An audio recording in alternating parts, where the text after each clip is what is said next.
nowadays. So, alright, so Abizan, topic for tonight's sharing on these two very important teaching, that is the right view and the right thought. Okay, sometimes the right thought here we translate as right intention. So you find these two terms.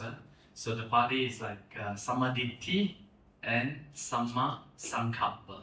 Okay, so these are two very, very important teachings, right, of the Noble Eightfold Path. Okay, I suppose you know what is meant by Noble Eightfold Path. Okay, so yeah, so this is the middle path, right, discovered by the Buddhist himself to reject, two extreme, practices during the Buddhist time.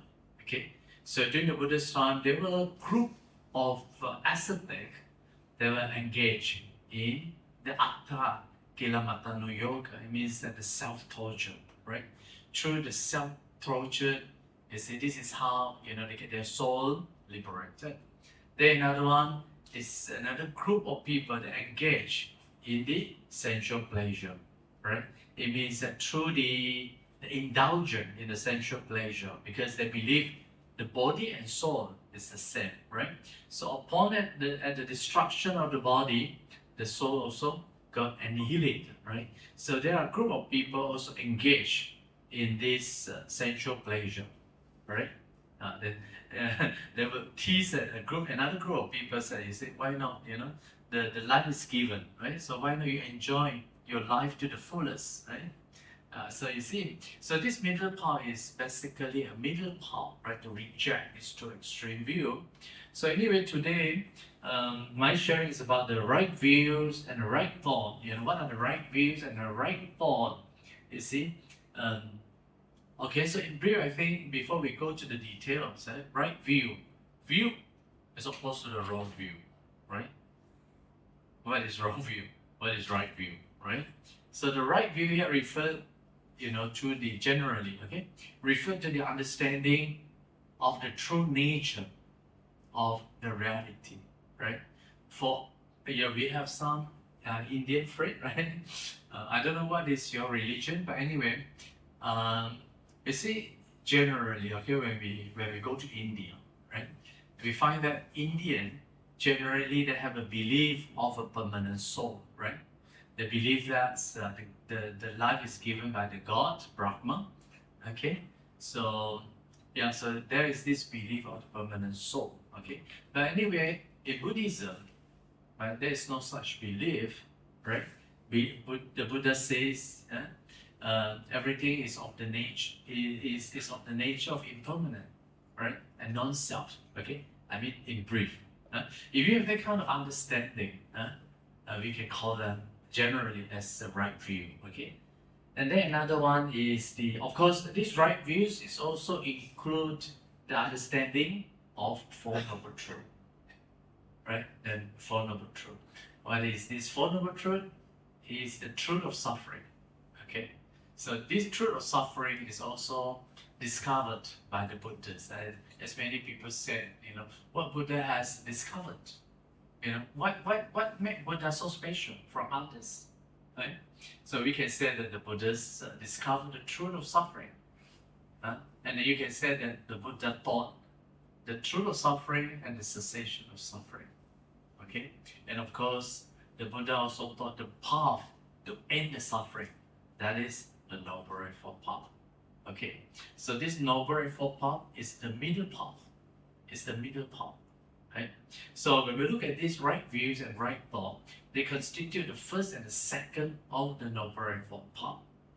That's why they are very essential, they are very important, in our spiritual development in achieving the Nibbana. Okay, then how about the right thought? I mean, in brief, right? Because it's also interesting to know about the term, the right thought. Okay, right thought here involve involve the mental intention, right, that align with renunciation, right, with the loving kindness and compassion. So you can see that this right thought, right thought has an implication of doing things again and again and incline your mind towards the wholesome thought. Okay, what are these wholesome thought? Is a renunciation. This renunciation is not becoming a monk. Renunciation means is to have that kind of I would say that kind of the abandoning of desire. Okay, and then that kind of practice of loving kindness. You see, so loving kindness and the compassion, these are the wholesome qualities. So it means that we have to bring forth this kind of wholesome qualities to the fullest, right? Because our mind is polluted, right? Polluted is because of the greed, anger, and delusion, right? So the right thought has the implication of bring forth these wholesome qualities, okay? So that incline your mind towards the realization of Nibbana. Okay, then another term is Nibbana, right? Okay, this word Nibbana is, what is Nirvana? Simply mean it's a state of mind that is free from greed, free from defilements. Okay, it's a state of mind free from defilement. Of course, this is our ultimate goal, right? The Buddhist practice, okay, it's not go to the heaven. No doubt if you are doing good things, if you have not achieved nirvana, sure you will reborn in the heaven, right? But heaven is not our goal. It's not our ultimate path. Okay, Nibbana is our ultimate. So Nibbana anyway is also a very huge topic to be discussed. But now, when we are talking about the Nibbana here, this is our ultimate goal. It's just like Hinduism, right? Their ultimate goal is to be united with the Brahman, okay? Or other religion, like maybe maybe they have also the belief of reborn in the born of their God, their creator God. Okay, so they kind of thing, and they consider that as the highest achievement. Whereas in Buddhism, our highest achievement is Nibbana. Okay? Alright, so you have these three important terms. Huh? Okay, now we look at this teaching, right? Yeah, so these things happen before the Buddhas attained Maha, Pari, Nirvana. Okay? Maha means the great, Pari means completely, Nirvana. Okay? So it says that there was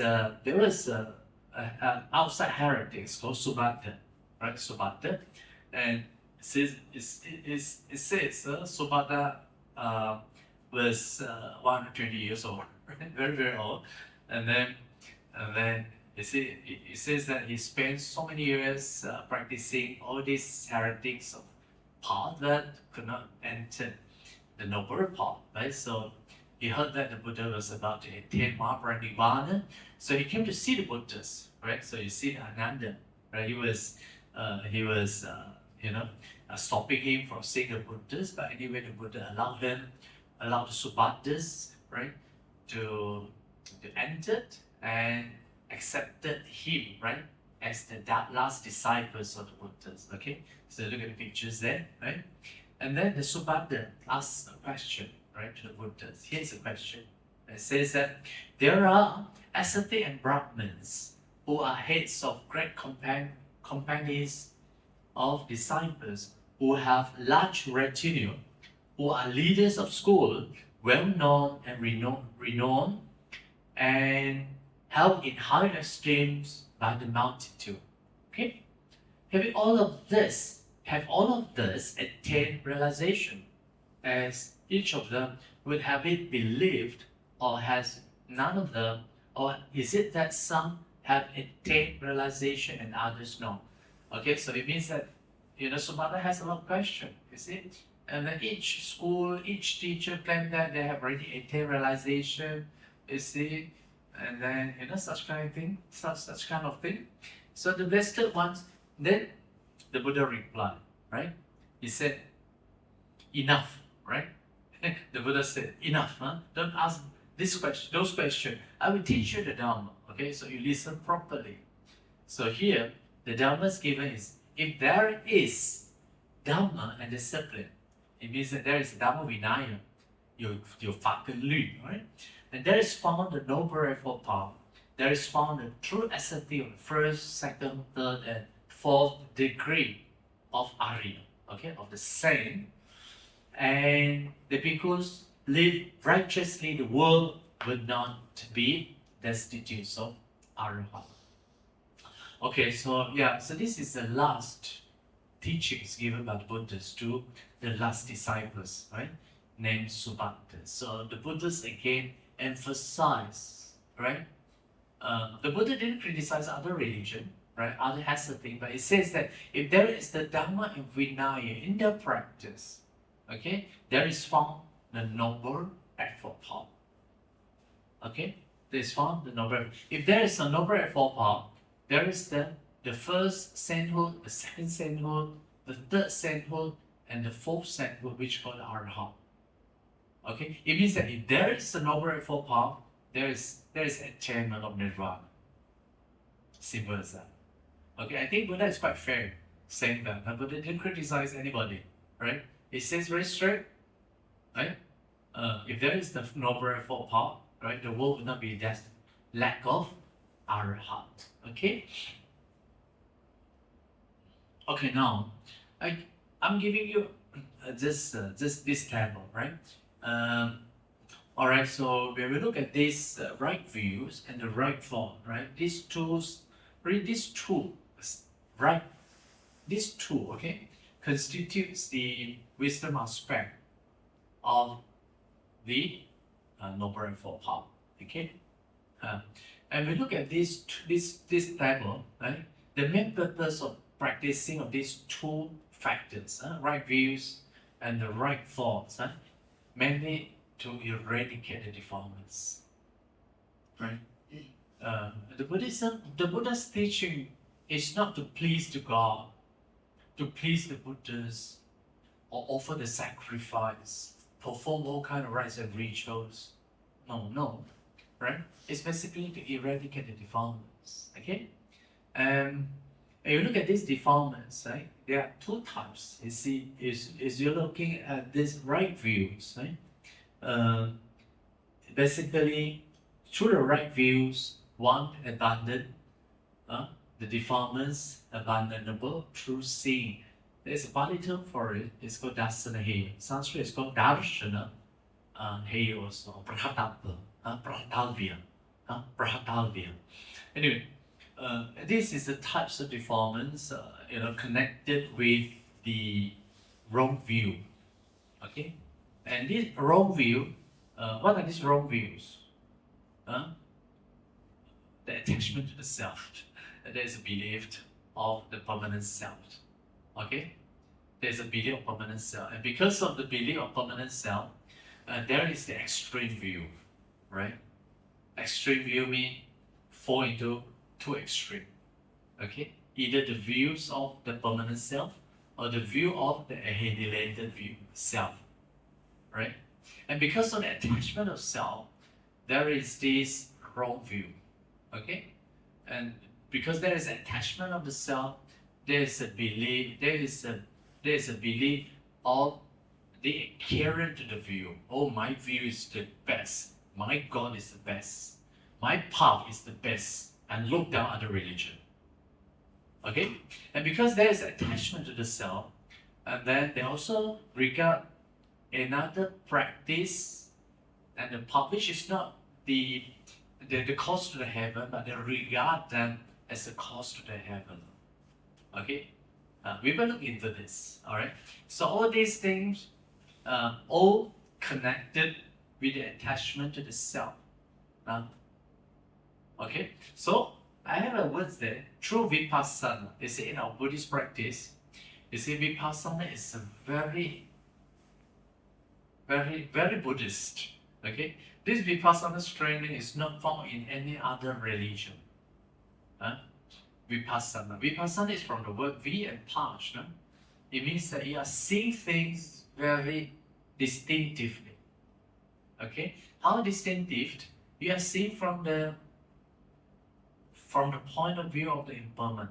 You are seeing from the point of view of the non-self. You are seeing from the point of view of the suffering. Okay, So you see, you find a lot of meditation, vipassana training elsewhere in Malaysia, right? You went there, but the teacher will keep teaching you, okay? Not the impermanent, not the non-self, not the what do you call the impermanent, right? They come and go, just nod it, just nod it. Don't get entangled in it, right? So through this practice, you see, one develop insight, okay, into the Four Noble Truths. One day I saw, you know, 我看到了，我睇到了，alright. Yeah. So yeah, in brief, yeah, this is what we call the samadhi. So how to develop the samadhi? Through the practice of vipassana, okay? Through the vipassana. So once you see the non-self, okay, this is how you get into the noble path. Okay, so this is a critical moment. That's why the right view, right, is the beginning of the path. Okay, I'm giving you afterward. Then another one, the Samma Sankappa. You see, there are another types of, because we said that to abandon defilements, and there are these two types of defilement. Either the first one and the second one is the defilements abandonable through cultivation. Yeah, this is the name, right? And what is this defilements abandonable through cultivation? And the Pali word is called Bhavana, Bhavana, right? Bhavana means cultivation. It also indicates the types of defilements to be very stubborn, very inert, and hard to eradicate. And then because we have these defilements, we cannot get the concentration. Our mind got disturbed. Okay, even to the extent our minds also get violent, right? Or depression. You see? Yeah. Okay. So what are these type of defilements? They are greed, lust, desire. Okay, and that because of the greed, right? Our minds cannot get that kind of calmness, right? That's why we have to practice the renunciation. We have to practice the what they call the pacify the mind through renunciation. This renunciation is not becoming a monk, right? That kind of the detachment from the desire, right? And another one is through the practice of the loving kindness, right? To develop, okay, that compassion, loving kindness in the wholesome quality in us. And another one is to practice the compassion, to bring forth that kind of harmlessness in such care for others. So these are qualities that need to be continuously, repeatedly cultivated until our mind get concentrated. So this is what we call wait, I didn't put the samatha here. Samatha should be included here, right? Samatha. So you see, the practice of samatha and vipassanas are equally important, right? In our practice. And the Buddha says, samatha means the calmness, okay? Mind is calm, right? The Buddha says, once mind is concentrated, you are able to see things as they are, right? Okay? Alright, so and then another one, okay, now you look at this, okay, I'm giving you this, a very good simile, right? You look at these right views, right? Right views. Right view is like the guide for all, right? For all the other 7 factors, right? You have the right view. So right view is very important. This is like the starting point of our journey. Okay, you have somehow as a Buddhist, right? As your practice, you have to start from somewhere, and this is our starting point, our starting point, right? Our starting point, and through this point, right? It gives us a very clear direction what we are going to do. Right? If not like if it is not like it's like someone, go elsewhere without consulting the GPS. Right? You want to go from A to B, you don't know how to go. If you are not referring to the GPS, you never end up, you never reach the destination, right? But if we are very clear with what we are going to do, okay, where we are heading for, right? You are very clear. Okay, you have to go from here, from B to C, C to D, or finally you reach the destination, right? So right views provides that destination. Okay, it's also you can compare the right views like GPS, okay, or consulting a roadmap, right? Okay, then once you have a very clear destination, right, where to go, then the right thoughts come in. So the right thought here provides the what do you call clearing of the successive blockage, right, along the road. So you see, along the road, we have a lot of blockage, right? So we have to clear all this blockage, continuously clearing it. Okay, it's like in our practice, right? We have to practice. We have to get rid of the anger. We have to get rid of the what do you call the desire. So these are the blockage, successive blockage continuously until you attain Nibbana. That's why you find that the circle become attenuated, right? Getting small, diminishing, right? Getting smaller and smaller and smaller. But still, you know, this will hinder your progress. So you have to clear it so that right thoughts come in, right? Okay. Okay, now we come again to the right view, right? And in Buddhist, in the Buddhist sutras, where you talk about the right view, right? There are these 5 worldly wrong views. Right? The first one is the self view. For those who know Pali, it's good, right? Sakkaya Ditthi. And the second one is extreme view, Anagaha Ditthi. The third one is false views, Miccha Ditthi. The fourth one, attachment, or attachment to, or esteeming of one's own view. And the fifth one, irrational attachment to religious vows and observances by heretics who understand them as being for purification and liberation. Okay, Silabata Paramahansa. Okay, in brief, what is self-view?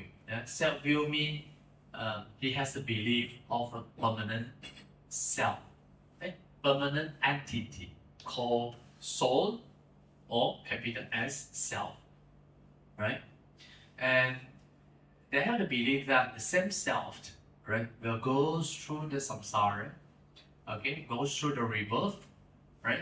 And finally, those who believe in the Brahman, okay, they believe that through the purification of self, okay, by torturing the body, by going through all kind of ascetic practices, right, or tormentation, right, his self will unite with the Brahman, okay, one with the Brahman.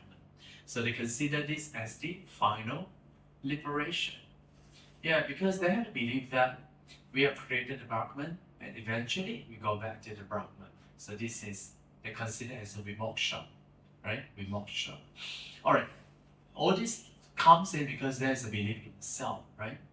And the another one is extreme view, right? Extreme view, extreme view means extreme, okay? The belief of the permanent self, okay? And the belief of the annihilated self. It means that when we pass away, everything gone, right? You understand? So there's a philosophy behind. Those holding this annihilated self, they consider the jiva, the jiva and the body are the same. Are the same. And these are philosophy. Okay. When we talk about the jiva here is just another name for the self, right? And the body. It says that at the breaking, when the person died, when the body is decomposed, right? Died, the self also annihilated. Okay? Yeah, these are the extreme view. So, and the third one, the false views. Okay, what is false views? Especially those, like for example, during the Buddhist time, there was a group of the practitioners, okay, the samana group teachers, they call Ajita Kesakambali. Okay, Ajita Kesakambali, they have the belief, they have the belief of what, what they call, 顺势外道. See, they have the belief that, you should endow yourself, for all kinds of sensual pleasure, right? And to this group of people, they don't really believe in not all, they don't really believe in the, in the karma, because they said, when the body passes away, everything gone, why should I do a good thing, because they believe that, when you doing good thing, it doesn't bring good results. There's no such thing, because when you die, everything gone, right? So to this group of people, they don't have the idea of karma. They don't have the idea of doing good, bringing the good results, okay? So those who doesn't believe in karma, we can say, they have the false views, right? You understand, no? Yeah. Okay. Then, of course, include many other things, of course. Yeah. And of course, they also don't believe in the different realm of existences. When you do good thing, you go to the heaven. They don't have that kind of belief. Or you do bad thing, you go to the hell. They don't have that belief. Because they said, when you die, everything gone. Your soul also gone. Everything gone. Okay. Yeah. So this is what I call the false views. Okay. Then another one, right? Attachment to or esteeming of one's own view, right? So this is the clinging to one's own views. For example, I believe in this religion, and then I would say that this religion is the best, and then you negate other religion, right? Or if you believe in this religion, the teacher will teach you this practice, and you say that this practice is the best and is the only practice. Other religion, other practices are wrong. Other practices are wrong. You understand what I'm saying? Okay. And then, now we look at another one. The fifth one, irrational attachment to religious vows and observances by heretics who undertake them as means for purification and liberation. Okay. Now this word consists of two, right? One is a sila, one is a bhante, right? What is a sila? Sila. You look at the ancient times. Here the sila refer to the religious vows and the precept. During the Buddhist times, they record in the suttas. They had the belief of the cow precept, or belief of the dog precept. You see, they believe by observing the dog and the cow precept, they go to the heaven. And they regard this as a cause to the heaven, as a path to the heaven. Right? And the Buddha said, this is not the cause, yet you believe it is the cause. So this is Sudhamma. You understand? Yeah. You see, Buddha made a lot of criticism, in his time, especially to those who believe in the permanent self. So it's not easy for a Buddhist at his time, to criticize others. And then, because of his criticism, Buddha also has a lot of attack, from other religion. It's the other religion want to challenge the Buddhists because because Buddha attract all their disciples, to the Sangha orders. And of course, this is the things about sin. So I hope you understand. Not the cause to the heaven. I don't know why they have this belief. For example, during the Buddhist development, they observe the cow precept, because in the meditation they saw the cow, right? After they die, their soul they don't go to the heaven. They said, I should, observe like what the cow's doing, right? If I follow what the cow's doing, then my soul also will go to the heaven. That's why they follow. Same. So in India it's a wonderful country. You find all kind of practitioners, even during the Buddhist time. I believe the same also now in India. The same also in India. Okay, then what is a bhante? Bhante means observances. For example, the practice of dogs, or being naked, pulling out the hair, crossing the Chaco, lying on ashes, or repeatedly bathing in the Ganga river, etc. they are regarded as a path to liberation. Okay? Which the Buddha said they are not a path, yet you are believing it is the path to liberation. So it's completely wrong. It is not the course to heaven, yet you are believing the course to heaven. It is not the path to heaven, but yet you are believing it's a path to heaven. So you see, this Siddhartha Paramahansa, they are connected with the means of purification and liberation. Okay, of course, this one is referred to other religion because other religion during the Buddhist time, they regard the heaven as the what they call it, the final destiny. Okay, final destiny. So in order to go to the heaven, then you have to follow certain precepts, follow certain observances. Okay, yeah. The Buddha said they are not the cause and the practice, not the path to the heaven, yet you believe in them. So it's called the Siddhartha Paramahansa. Okay, you understand that? Oh. Now, I'm saying this many times in my different sharing about this Siddhartha Paramahansa, because in some of our modern translation, this word has been translated into the attachment to rites and ritual. I think it's very wrong, right? It's very wrong, right? Etymology, it's very wrong, huh? So it's not an attachment to rites and ritual, because you look at the word Siddhartha, right? It's very clearly indicated by the words, right? They are the following the certain mode of practice, a certain morality, believing that as a path to the heaven, right?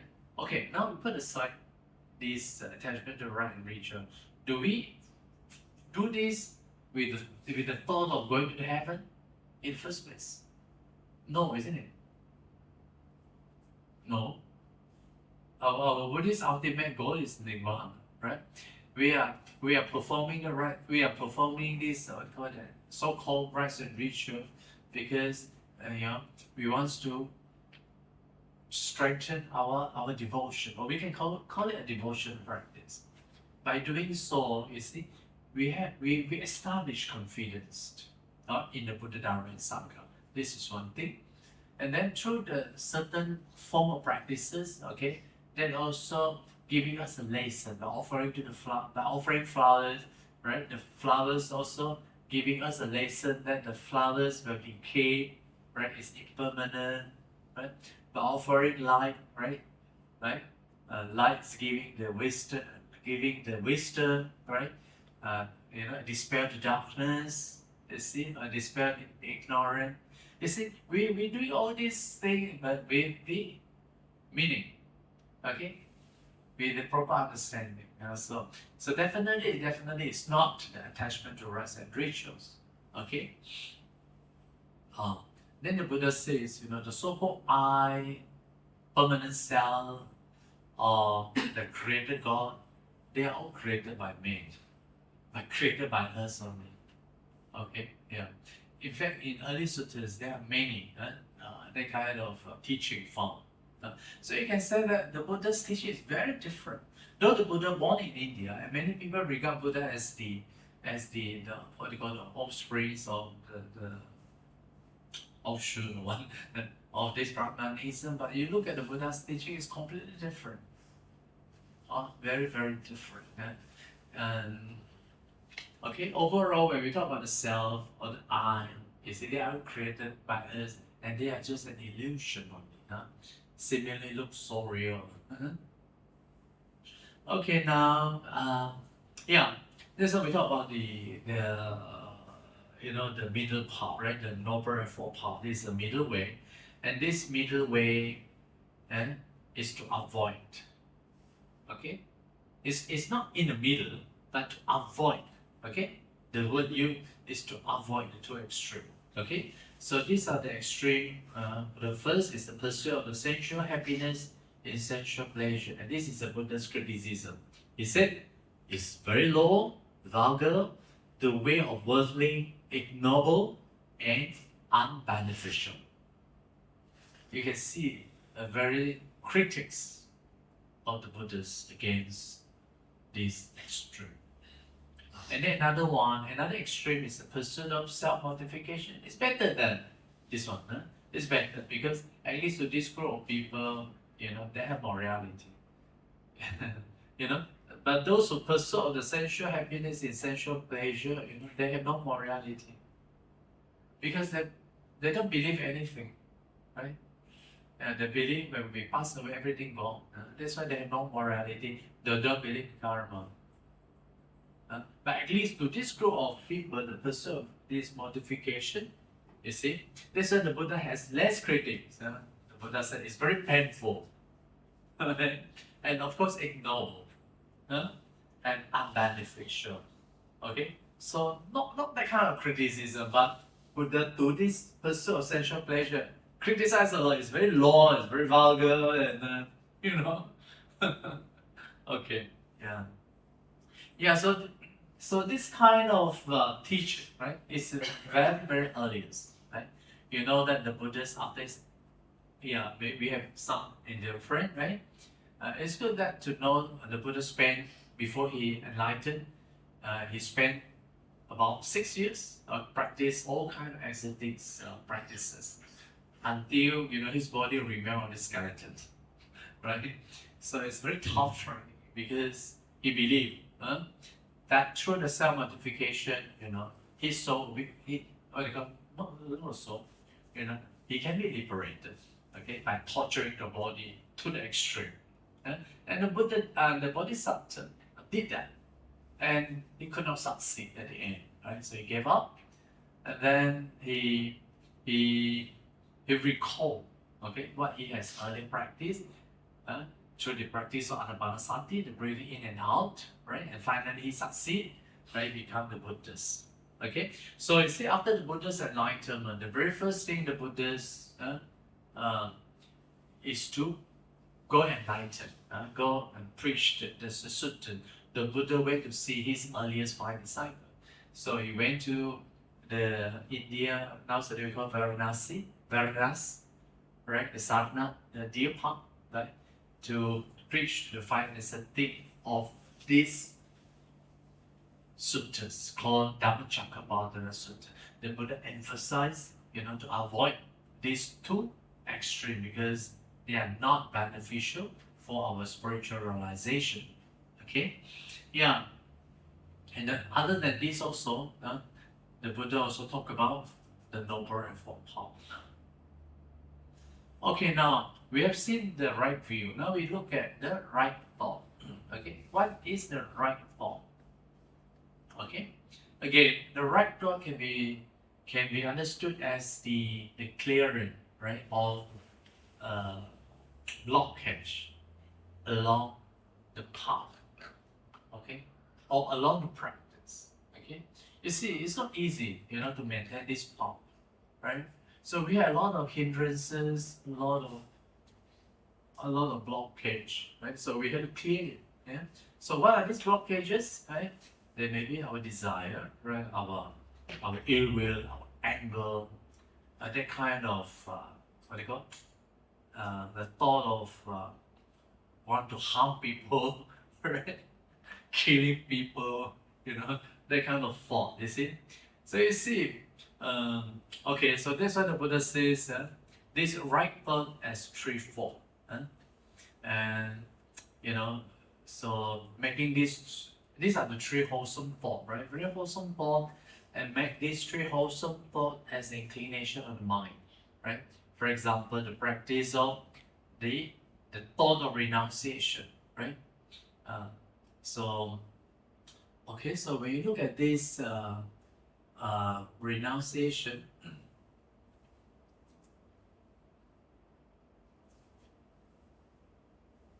yeah. You see, the thought of renunciation, when you talk about the desire is the worldly desire, okay? This worldly desire is caused by the pleasurable feeling, right? For example, if I have that pleasurable feeling, I tend to give rise to the desire. Okay? Yeah. And this kind of pleasurable feeling is a tainted feeling. Okay? But this is what the Buddha said, we have to bring forth that kind of untainted feeling. Okay? And this untainted feeling, the unworldly feeling, supramundane feeling, alright, will bring forth that kind of the renunciation. For example, in the case of what they call, the Buddha says, there are these 5 types of renunciation. Like for example, ordination. Okay, someone ordained as a monk, right? There is no attachment to desire, right? And instead you have a lot of what they call unworldly pleasurable feeling, right? This kind of unworldly pleasure feeling is the one that the Buddha recommend to look for. Okay, I mean, as a practitioner, a lot of people has misunderstood that no, we should give away all the attachment, to the feeling. But the Buddha said, out of so many types of feeling, there is a types of feeling that helps for our spiritual practice. Okay, and that kind of feeling is called the untainted pleasurable feeling. For example, once you become a monk, you have so much happiness. Okay, so much happiness. So that kind of happiness won't lead you to attachment to the mundane desire. Right? Yeah, I mean, in my case, when I become a monk, I was very happy. Of course, my mother cried, but I don't really bother. Because I'm quite, in a sense, I'm quite. Anyway, I'm very happy. Make it short, right? And okay, now the second one is the first jhana, right? If you have the experience of first jhana, imagine that first jhana brings you so much happiness, okay? And that kind of happiness is free from all kind of attachment. And you feel that as I'm in the meditation, I have that kind of experience, that kind of joy, peace, and that kind of concentration, right? Right? So that give you a lot of in your practice, in a sense. It gives you a lot of nutriment in your spiritual path. Right?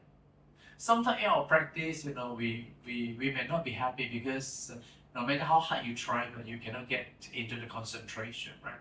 But suddenly you thought that I have earlier the experience of the first jhana that give you a lot of strength. No matter how hard, you have to succeed in your practice. Okay, you understand? Yeah. Or Nibbana also. Nibbana, and okay. And then another one is the Vipassana also. The practice of Vipassana. Another one is all wholesome dharmas. When you are, say for example, Buddhists will encourage, right, to do dharmas, to observe the sila. Yeah, these are all the wholesome dharmas. And we believe that by doing all these wholesome dharmas, they help us, to lead us out from the samsara. Right? By doing the dharmas, we are not asking for Mary to be reborn in the heaven. But as we are practicing the dharmas, we contemplate within that, can get rid of our stinginess. Right? As you're doing more and more and more, you find that, you are cultivating the generosity, that kind of clinging become less and less and less. Okay? So these are the wholesome dharmas. Right? Yeah. So we are recollecting all these things, you see. We can say that they are part of the renunciation. We are secluded, we are away from that kind of desire. That kind of desire is mundane desire.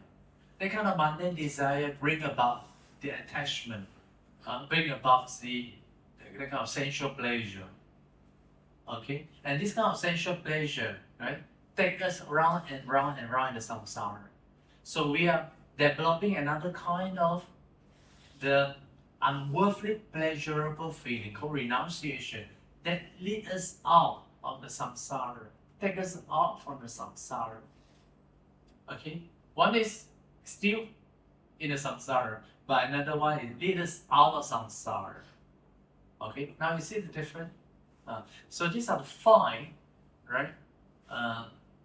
That can take us out from samsara. Renunciation from the sensual pleasure. Okay? Yeah. And then, yeah, all right, yeah, I'm giving some example here, right? One is ordination, right? It means that you lead a homeless life without attachment, right? So this is also a very good practice. And then the second one is Madhama jhana, right? The first jhana is called Nibbana, also renunciation, because it can produce the escape from the sensual plane, and it is the fundamental cause reached in the Brahma world, right? And the third one, Nibbana, the fundamental cause for one to escape from the round of rebirth, and the Vipassana, right? It's the insight knowledge. It's also called Nekama because it can remove defilements temporarily, right? When Vipassana insight is occurring successively, the meditator will escape from defilements. Okay? And the last one is a wholesome Dhamma, right? Because they are the fundamental causes to escape from all the unwholesome Dhammas or defilements. So these are the first types of the practice. So we have to develop this practice, this first aspect. Okay, the thought of renunciation. And the second one is the intention of goodwill. 无嗔思维. Okay, yeah. So the Buddhists encourage us to cultivate the loving kindness. This loving kindness is very important, right? And this loving kindness, in order to counteract the ill will, the anger. Okay? Yeah. Yeah. So every morning, right? When you wake up, the very first thing you look at the mirror, right? You smile at the mirror, right? And then because this is the best ingredients that you have in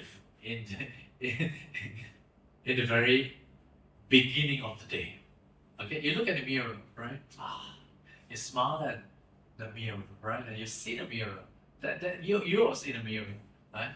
And you can see, wow, today looks very nice. With that kind of smiling face, wow, you look so nice, so happy. Okay, so to me this is like a kind of the vitamin, the vitamin M, metta, not money, vitamin M. So it can nourish our mind in the very first, the start of the day. Okay, so we regard as a vitamin. Oh, so nice. Okay, and then after that, you can say, may I be well and happy.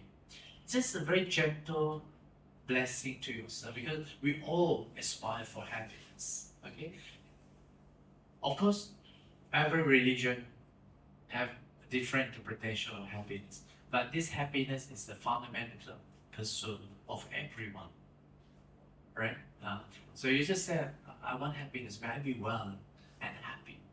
You can recite 3 times. May I be well and happy. If you think that you are not feeling well today, then you also can say that may I be free from physical suffering. If you think that today you have a lot of stress, okay, mentally, then you can say may I be free from mental suffering. Okay, and you look at it, like smile at it, be relaxed, and then recite it again to yourself. May I be free at least 3 times. This is a very simple one we'll do. Okay, it has a positive aspect and negative aspect, right? Positive aspect means we are wishing something very positive.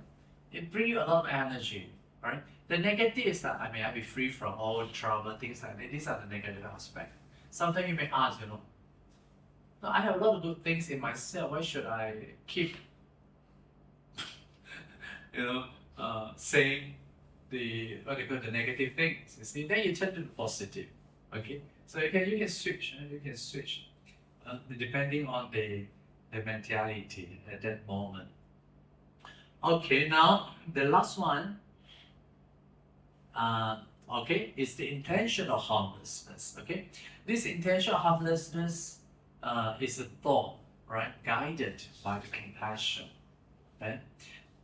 Yeah, so this compassion can oppose the that kind of violent thought, that kind of aggressiveness, that kind of cruelty or harming people, scolding people, that kind of thing.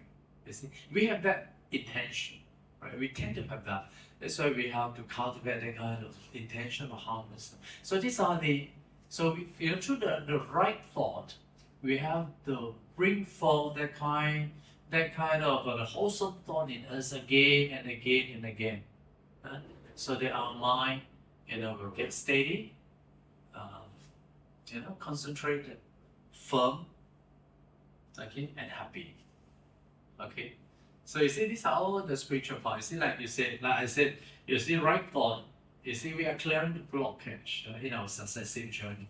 You see, clearing the blockage. So these are blockage. The desire, the lust, the anger, alright, the harmfulness. You see, these are the blockage.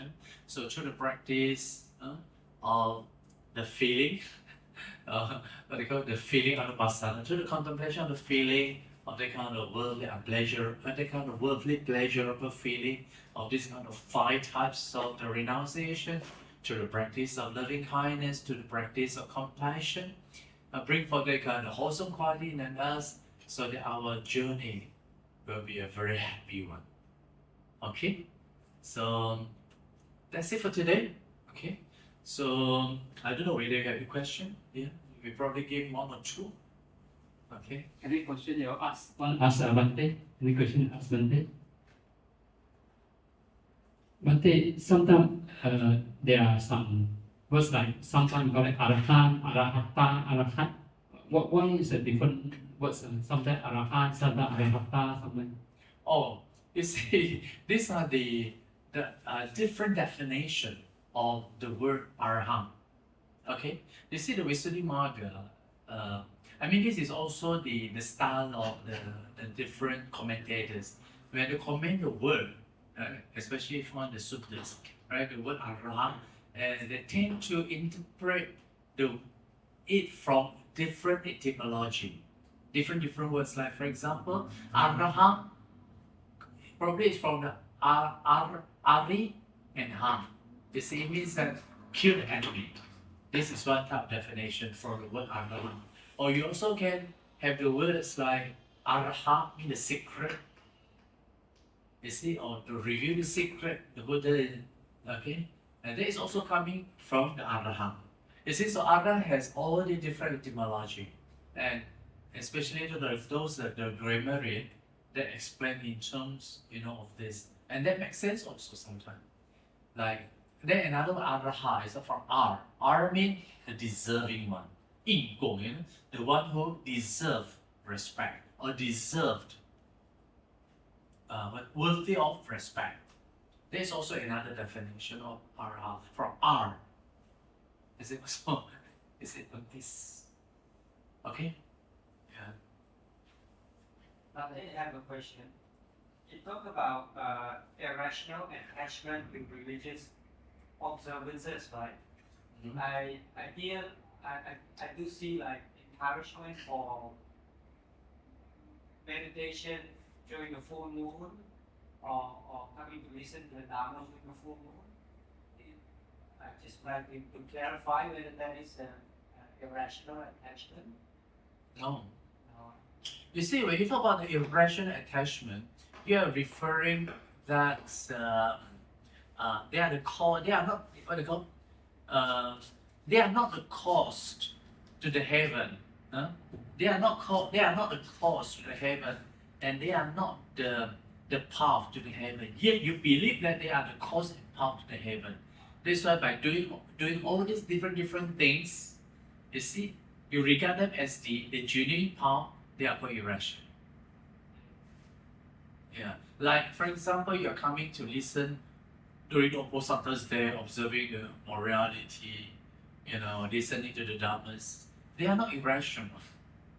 They are not irrational. Now, what I'm Yeah. saying is that And we are very clear that by doing all these things, our, will lead us, to be away from the samsara.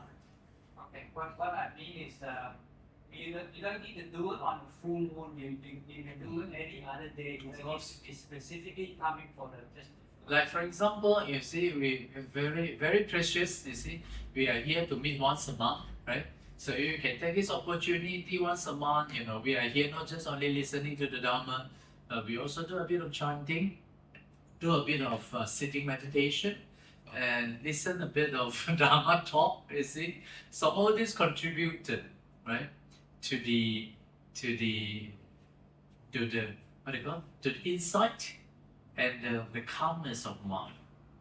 You see, and then we feel by doing all these things, our mind is fulfilled and accomplished, right? Yeah. We are not expecting coming here, okay, Buddha, you pray me, you go to the heaven. If you have that kind of thought, then Siddhartha. But you don't have that, right? You don't have that, We are here, to listen to the Dhamma by doing all these things, in order to get insight into to see things as they are, to have peace in mind, that kind of insight into the nature of reality. Peace in mind, concentrated on all these things.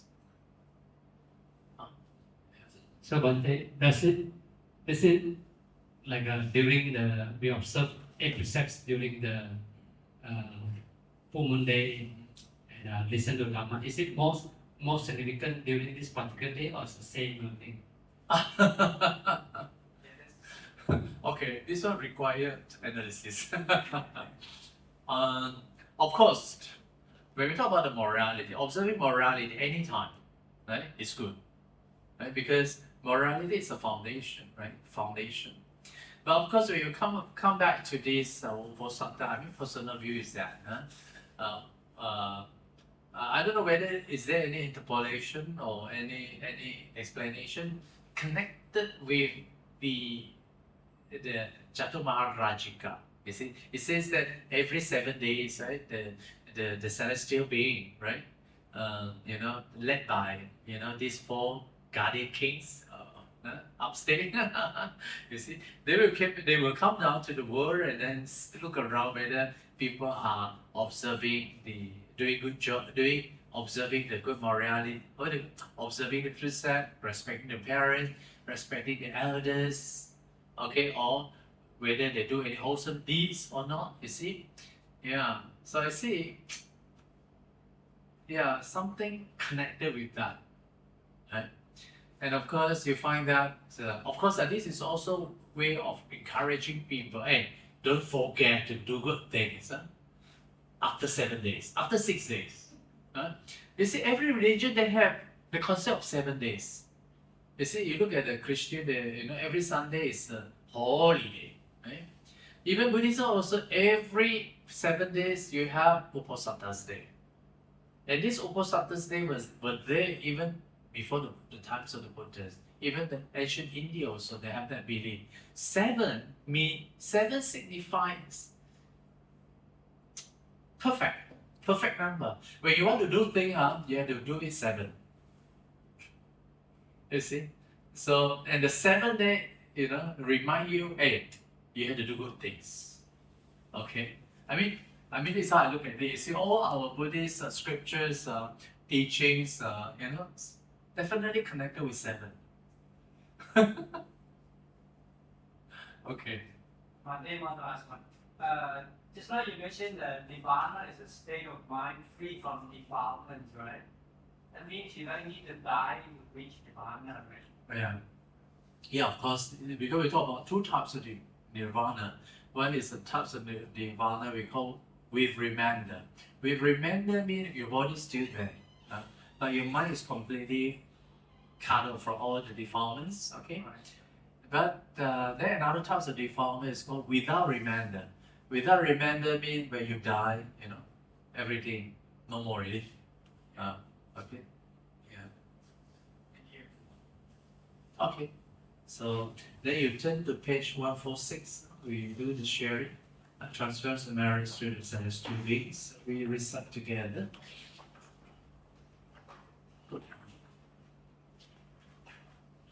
Akasata ca Bhummata Devana Gahamahedika Punyam Anumoditva Chiram Rakandu Buddha Sasana Akasata ca Bhummata Devana Gahamahedika Punyanta Anumoditva Chiram Rakantu Desana Akasa Acha Bhummata Devana Gahamahedika Punyanta Anumoditva Chiram Rakantu Mamparanti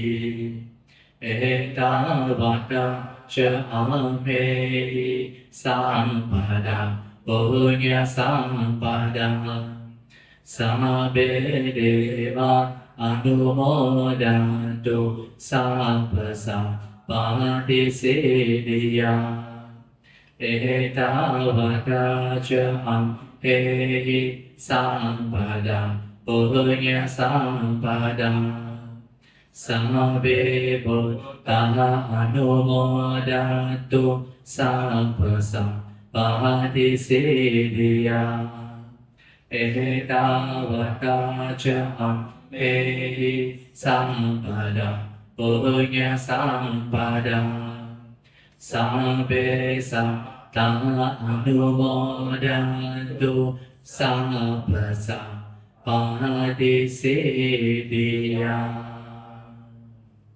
Sadhu, sadhu, sadhu. Can we bow 3 times to Bhante?